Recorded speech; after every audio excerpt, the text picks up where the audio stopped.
سر ہم third world countries میں ہونے کی وجہ سے بہت ساری سہولیتوں کا فقدان ہے، تو آپ کیا تجویز دینا چاہیں گے کہ اس کمی کو ہم کیسے پورا کر سکتے ہیں؟ بسم اللہ الرحمن الرحیم. اس میں کوئی شک نہیں ہے کہ ہم چونکہ تھرڈ ورلڈ کنٹری میں ہونے کی وجہ سے آبادی زیادہ ہے، ہمارے کنٹریز کی وسائل بہت کم ہیں اور صحت کے پرابلمس ہیں، تعلیم کے پرابلمس ہیں، بہت ساری ایک ایسی مطلب اسٹیٹ ہم نہیں بنا سکے کہ جس میں ہر بندے کو ہر سہولت میسر آ سکے. میں ذاتی طور پر یہ سمجھتا ہوں کہ اس کا جو حل ہے وہ یہ ہے کہ جب تک ہماری حکومتیں یہ کام نہیں کر پاتی یا ہماری جو حکومتیں ہیں، ریاست ہے، اس کے پاس اتنے وسائل نہیں کہ وہ لوگوں کو ڈلیور کر سکے، تو پھر ہمیں سوسائٹی میں ایک دوسرے کے کام آنا چاہیے، ہمیں ایک دوسرے کی مدد کرنی چاہیے. اور ہمارے مذہب نے بھی یہی کہا ہے. خیر مذہب میں صرف اسلام کی بات نہیں کروں گا، دنیا کا کوئی بھی مذہب لے لیجئے، وہ ہیومینٹی کو، انسانیت کو بہت پریفر کرتا ہے. وہ لوگوں کو، مریضوں کو ان کی دوا کرنے کو ثواب سمجھتا ہے، وہ لوگوں کو تعلیم دینے کے حوالے سے اس کو ثواب سمجھتے ہیں. تو دنیا کا کوئی بھی مذہب ہے بیسیکلی وہ انسانیت کو پریفر کرتا ہے. تو میں سمجھتا ہوں کہ ہماری بینگ انسان، بینگ مسلمان تو ہے ہی ہے، لیکن بینگ انسان ہماری سب سے بڑی ذمہ داری بنتی ہے کہ ہم جب یہ دیکھیں کہ کوئی بیمار ہے اور تکلیف میں ہے تو ہمیں آگے بڑھ کر اس کی مدد کرنی چاہیے، اس کے علاج معالجے کا بندوبست کرنا چاہیے. میں یہ نہیں کہتا کہ بھئی ہم اتنا زیادہ بجٹ اپنا مہینے کا رکھ لیں اس کے لیے کہ ہمارا اپنا بجٹ متاثر ہو جائے، چونکہ ہم بھی تو اسی تھرڈ ورلڈ کنٹریز میں رہتے ہیں. تو لیکن مہینے میں کم از کم وہ اتنا سا تو کر لیں کہ اگر کوئی شوگر پیشنٹ ہے مثال کے طور پہ، یا کوئی اور جو مستقل دوائیاں کھا رہا ہے، تو اگر آپ اس سے 500 روپے کی دوا لینے کی استطاعت رکھتے ہیں تو آپ مہینے کا 500 روپے اس مریض کا ضرور رکھ دیجئے. آپ اگر 1000 روپے کی دوائی کا بندوبست کر سکتے ہیں، جو مستقل دوائیاں لے رہا ہے، تو آپ 1000 روپے اس کا لگا دیجئے. یقین جانیے اگر آپ یہ پریکٹس کریں گے، سوسائٹی میں تو جو نکھار اور خوبصورتی آئے گی وہ تو آئے گی، آپ کی ذاتی اپنی زندگی کے اندر جو سکون اور اطمینان آئے گا آپ اس کا امیجن ہی نہیں کر سکتے. آپ کسی بیمار کو دوائی لے کر دیجئے، میں I am giving you guarantee, اللہ تعالیٰ آپ کو بیمار نہیں ہونے دے گا. آپ لوگوں کی زخموں پر مرہم رکھیے، اللہ کبھی آپ کو زخم نہیں آنے دے گا. تو لہٰذا میں یہ کہتا ہوں کہ اگر آپ اپنے آپ کو بیماریوں سے محفوظ رکھنا چاہتے ہیں تو بیماروں پر خرچ کرنا سیکھیے، اس کا آپ کو بہت فائدہ ہوگا. سر یہ آپ نے صحت کے حوالے سے بہت اچھی بات کی.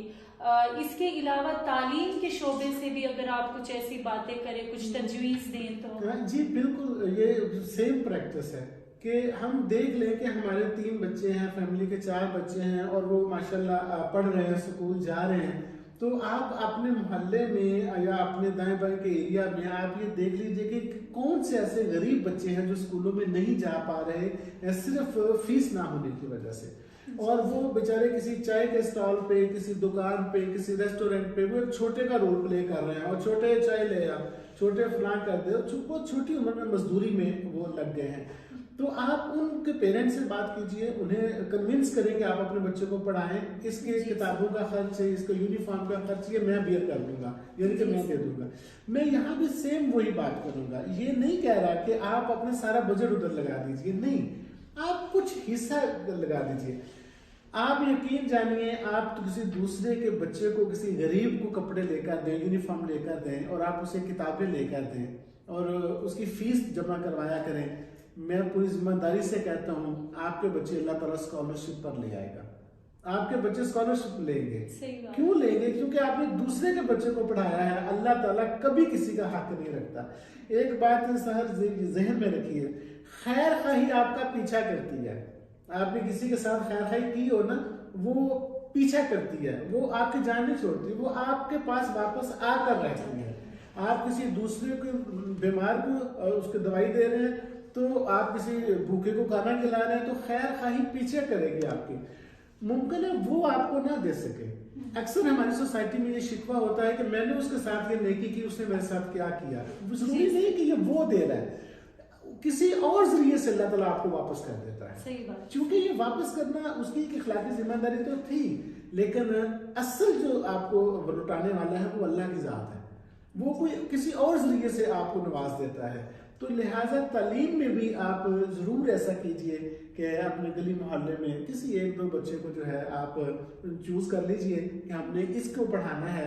پھر انشاءاللہ آپ دیکھیے گا کہ اللہ تعالیٰ آپ کے بچوں کی تعلیم کا محافظ بن جائے گا. جی سر یہ جو آپ نے بتایا ہے یہ بہت چھوٹی چھوٹی چیزیں ہیں جو کہ ہر انسان پریکٹس کر سکتا ہے اگر کرنا چاہے. تو ہم آپ سے یہ پوچھنا چاہتے ہیں کہ آپ اپنا کوئی تجربہ ہمارے ساتھ شیئر کریں جو آپ نے کبھی ایسا کیا ہو اور اس کی کتنی خوشی آپ کو ملی اور اس کا برکت کیسے آپ کو ملا.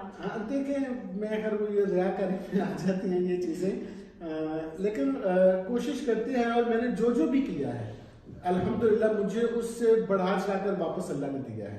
اگر میں آپ اگین میں کہوں گا اسپیسیفکلی اپنی ذات پر بات نہیں کرتا، اوورآل آپ 10 روپے دے کر اس نیت کے ساتھ خرچ کیجئے کہ مجھے اس کا ثواب ملے، اللہ تعالیٰ آپ کو 100 روپے واپس لوٹاتا ہوتا ہے.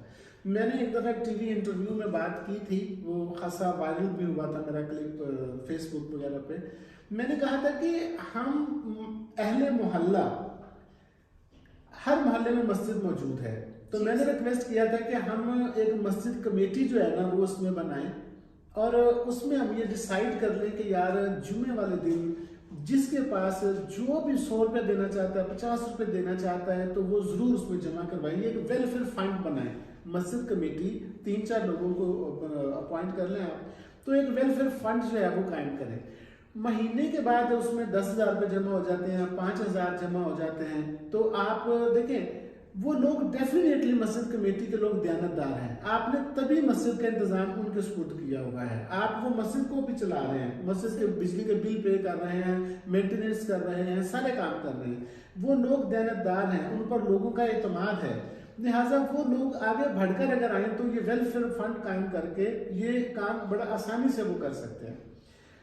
جو 10,000 15,000 جو ان کے پاس جمع ہوتا ہے وہ یہ کیا کریں کہ وہ اپنے محلے میں دیکھیں کہ کون ایسا ہے جس کے بچے کو جو ہے وہ تعلیم کی ضرورت ہے، جو یونیفارم نہ ہونے کی وجہ سے، فیس نہ ہونے کی وجہ سے اسکول نہیں جا رہا، تو وہ اس کو مسجد کمیٹی اس کی مدد کرے. اس سے ہر جگہ جگہ پر ہر محلے میں مسجد قائم ہے. اگر ہر محلے میں مسجد کو جو ہے اس کا مرکز بنا لیا جائے، ویلفیئر کا مرکز بنا لیا جائے اور مسجد کمیٹیاں یہ کام کریں تو مجھے بتائیں کہ پاکستان میں انقلاب نہیں آ جائے گا. صحیح بات ہے. پھر کہاں کوئی غریب رہ جائے گا. آپ نے کہا کہ تمہارا ذاتی کیا ایکسپیرینس ہے، ایکسپیرینس کو یہ بات کرتے ہوئے جتنی مجھے خوشی ہو رہی ہے میں آپ کو بتا نہیں سکتا.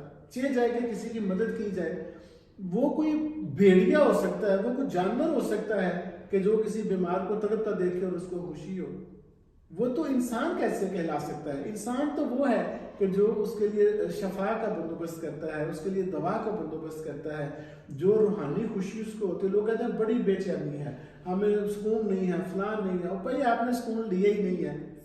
کسی دن راستے سے پتھر ہٹا کر دیکھو، کسی دن وہ جو موچی چوک میں بیٹھا ہوا ہے بیچارہ جوتے گھانٹ رہا ہے، کسی دن اس کو گلے لگا کر دیکھو، اور کسی دن خاموشی سے اس کے جیب میں 500 روپے ڈال کر کہنا کہ یہ بچوں کے لیے آ جاتے ہوئے پھل لے جانا. دیکھنا اس کی آنکھیں جب نم ہوتی ہیں اور تمہارے اندر کی کھیتی جو ہے وہ کتنی زرخیز ہو جاتی ہے، کیسے سیراب ہوتی ہے.